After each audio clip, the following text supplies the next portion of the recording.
À l'occasion d'une fête juive, Jésus monta à Jérusalem. Or, à Jérusalem, près de la porte des brebis, il existe une piscine qu'on appelle en hébreu Bethsata. Elle a 5 colonnades, sous lesquelles était couchée une foule de malades, aveugles, boiteux et impotents.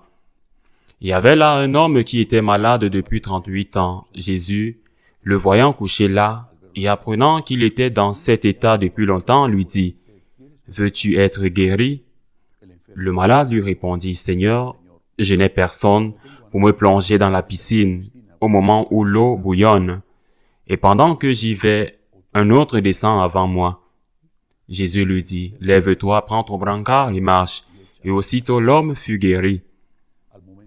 Il prit son brancard, il marchait. Or ce jour-là était un jour de sabbat. Les Juifs dirent donc à cet homme que Jésus avait remis sur pied, « C'est le sabbat, il ne t'est pas permis de porter ton brancard. » Il leur répliqua, « Celui qui m'a guéri, c'est lui qui m'a dit, « Prends ton brancard et marche. » Ils l'interrogeaient, « Quel est l'homme qui t'a dit, « Prends ton brancard et marche » Mais celui qui avait été rétabli ne savait pas qui c'était. En effet, Jésus s'était éloigné, car il y avait foule à cet endroit. Plus tard, Jésus le retrouve dans le temple et lui dit, « Te voilà guéri, ne pêche plus. » Il pourrait arriver quelque chose de pire. L'homme partit annoncer aux Juifs que c'était Jésus qui l'avait guéri. Et ceux-ci persécutaient Jésus parce qu'il avait fait cela le jour du sabbat. Acclamons la parole de Dieu. Il est possible d'être ingrat. Malheureusement, il y a beaucoup de gens qui ne savent pas remercier Dieu pour les dons qu'il leur a faits. Mais il y a un groupe de personnes, je ne sais pas si elles sont si nombreuses, je ne le pense pas, mais elles existent, qui non seulement ne remercient pas Dieu, mais retournent les dons de Dieu contre Dieu. Un exemple, ce malade qui a été guéri par Jésus et qui, après avoir été guéri, après avoir reçu ce don si grand, cette grande faveur, ce grand miracle, après avoir été malade là pendant 38 ans, prostré, attendant que quelqu'un lui fasse la charité de le mettre dans la piscine et qu'il n'y ait pas moyen qu'il ne trouve personne, après cela, il va dénoncer Jésus au prêtre, sachant que cela lui créerait un problème. D'ailleurs, il n'en avait pas besoin. Il l'avait déjà interrogé, il l'avait déjà relâché et puis il est allé dénoncer le Christ.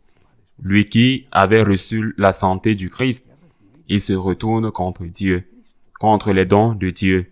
C'est pourquoi le Seigneur lui dit, fais attention. Fais attention parce que tu as été guéri, mais il peut t'arriver quelque chose de pire. Il n'y a pas seulement les maladies du corps, mais les maladies de l'âme, les péchés. Fais attention parce que le péché est pire qu'une maladie du corps. Quand nous voyons un cas comme celui-ci, je suis sûr que nous disons tous, sans exception, que cet homme était une mauvaise personne qui a dénoncé Jésus après avoir reçu un miracle. Je suis sûr que la condamnation est unanime. C'est une mauvaise personne. Nous devons donc faire un examen de conscience sur notre propre comportement. Comment suis-je? Que fais-je des dons que Dieu m'a donnés? Est-ce que je les mets au service de Dieu ou est-ce que je les utilise contre celui qui m'a donné ces dons? La vie et la jeunesse, j'ai le grand don d'être en vie et d'avoir théoriquement au moins des années devant moi. Qu'est-ce que je fais de ce don? La culture, j'ai pu faire des études. Qu'est-ce que je fais du don que j'ai reçu et qui est souvent le résultat des efforts d'autres personnes qui ont dû se sacrifier pour que je puisse faire ces études? Que fais-je du cadeau que j'ai reçu?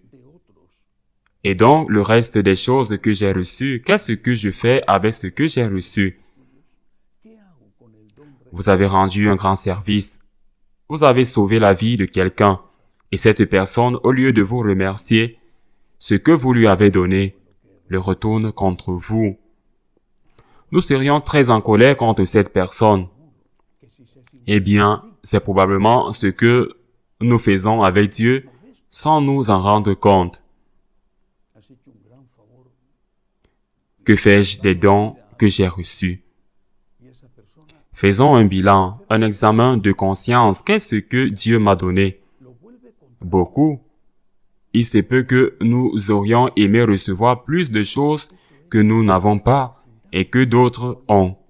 Eh bien, le Seigneur ne va pas demander à celui qui lui a donné 5 comme il demande à celui qui lui a donné 10. Celui qui lui a donné 10, il demandera 10.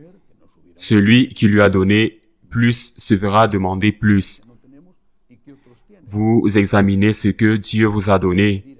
Vous n'avez pas l'intelligence de celui-là. Eh bien, on ne va pas vous demander d'agir selon cette intelligence. Vous examinez ce que Dieu vous a donné. Qu'est-ce qu'il vous a donné? Et comment réagissez-vous à cela devant Dieu et aussi devant les personnes qui ont contribué à vous donner cela comme des causes secondaires? Bien que ce soit Dieu qui nous donne tout, ces personnes ont été les médiateurs, par exemple nos parents, nos amis, les personnes qui ont influencé votre vie par l'exercice de leur profession, un professeur, un médecin, un ami. Comment rendez-vous l'amour que vous avez reçu? Que faites-vous? Le pire qui puisse arriver, c'est que non seulement tu n'es pas reconnaissant, mais que tu te retournes contre la personne qui a été bonne envers toi. Ce qu'elle t'a donné, et ça, ce cas n'est certainement pas rare. Je ne dis pas qu'il est très abondant, c'est un cas exceptionnel. Ce n'est pas le seul dans l'Évangile, mais c'est un cas qui existe et qui n'est pas rare. Des gens qui se retournent contre Dieu, les dons de Dieu ou contre leurs parents, les dons de leurs parents qui ont travaillé dur pour eux et qui ensuite les oublient et les laissent de côté. Ils les ridiculisent, même parce qu'ils n'ont pas le niveau intellectuel qu'ils ont atteint grâce à l'effort et au sacrifice de ses parents qu'ils considèrent maintenant comme inférieurs. Qu'est-ce que j'ai fait des dons de Dieu? Qu'est-ce que je fais des dons de Dieu? Qu'est-ce que je fais de l'aide, des faveurs, de l'amour que j'ai reçu d'autres personnes? Est-ce que je donne autant que je reçois? Parce que si je ne le fais pas, je suis quelqu'un qui a une dette et les paroles de Jésus s'appliquent. Elle te sera enlevée. Elle te sera enlevée parce que je n'ai pas su être reconnaissant. Elle te sera enlevée. Et cela, en plus, sera pire pour toi parce que tu auras commis le péché de manque de gratitude. Le péché d'injustice, que cela ne nous arrive pas. Ainsi soit-il.